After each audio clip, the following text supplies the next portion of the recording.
তুমি যাকে চাও তাকে গুরুত্ব না দিয়ে যে তোমাকে চায় তাকে গুরুত্ব দাও। দেখবে জীবন অনেক সুন্দর হবে। যার কাছে তোমার অনুভূতিটা শূন্য, তার কাছে ভালো নেই বলার থেকে ভালো আছি বলাটা অনেক ভালো। আজকাল মানুষের মুখের গড়ন আলাদা আলাদা হলেও মুখোশের ধরন কিন্তু একই। দোষ না করেও শুধুমাত্র সম্পর্কটা নষ্ট না করার জন্য যে আগে সরি বলতে পারে, তার কাছে সম্পর্কটার গুরুত্ব অনেক বেশি। মানুষ যতটা আপন দেখায় ততটা আপন আসলে নয়।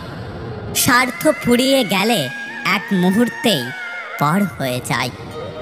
অপ্রিয় হলেও সত্য, জীবনের শেষ প্রান্তে এসে স্ত্রীকে ছাড়া আর কাউকে পাশে পাওয়া যায় না। তাই সময় থাকতে নিজের স্ত্রীকে গুরুত্ব দিন। আমাদের জীবনে মাঝে মাঝে হঠাৎ করে এমন কিছু মানুষ আসে যারা একটু বেশি তাড়াতাড়িতেই আপন করে নেয়। এই মানুষগুলোর থেকে নিজেকে দূরে রাখুন। কারণ একটা কথা মনে রাখবেন, এই পৃথিবীতে ভালো কোনো কিছুই হঠাৎ করে হয় না। জীবনের সময় আমাকে একটা শিক্ষা দিয়েছে, পরিচয় সবার সাথে রাখো, কিন্তু সম্পর্ক সবার সাথে রেখো না।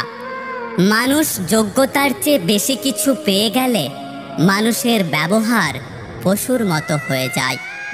জীবনে ধন সম্পত্তি নয়, মানুষের জীবনে সবচেয়ে প্রয়োজনীয় জিনিস হলো মানসিক শান্তি। মনের গভীরে সাজানো স্বপ্নগুলো সত্যি হবে না জেনেও দু চোখ ভরে স্বপ্ন দেখার নামই হলো জীবন। মাথার ওপর যে শূন্যতা তার নাম আকাশ, আর বুকের ভেতর যে শূন্যতা তার নাম দীর্ঘশ্বাস। ভালোবাসি বলা যতটা সহজ, ভালোবেসে যাওয়াটা ততটাই কঠিন। কারণ সময় পরিস্থিতি সব সময় এক থাকে না। তাই সব পরিস্থিতিতেই মানিয়ে নিয়ে একসাথে চলাটা ভীষণ কঠিন। হাজার ডালে উড়ে বেড়ানো পাখিকে কখনোই খাঁচায় বন্দি করে রাখা যায় না।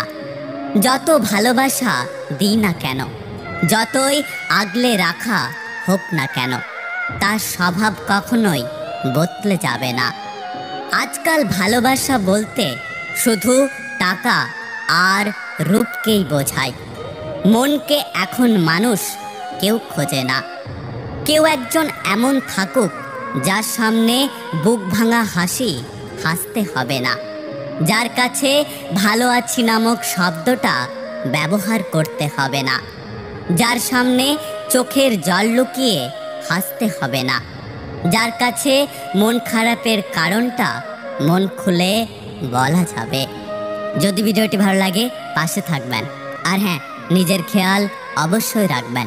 কারণ এই স্বার্থপর পৃথিবীতে আপনার খেয়াল কেউ রাখবে না। দেখা হচ্ছে পরের ভিডিওতে। ততক্ষণ সুস্থ থাকবেন।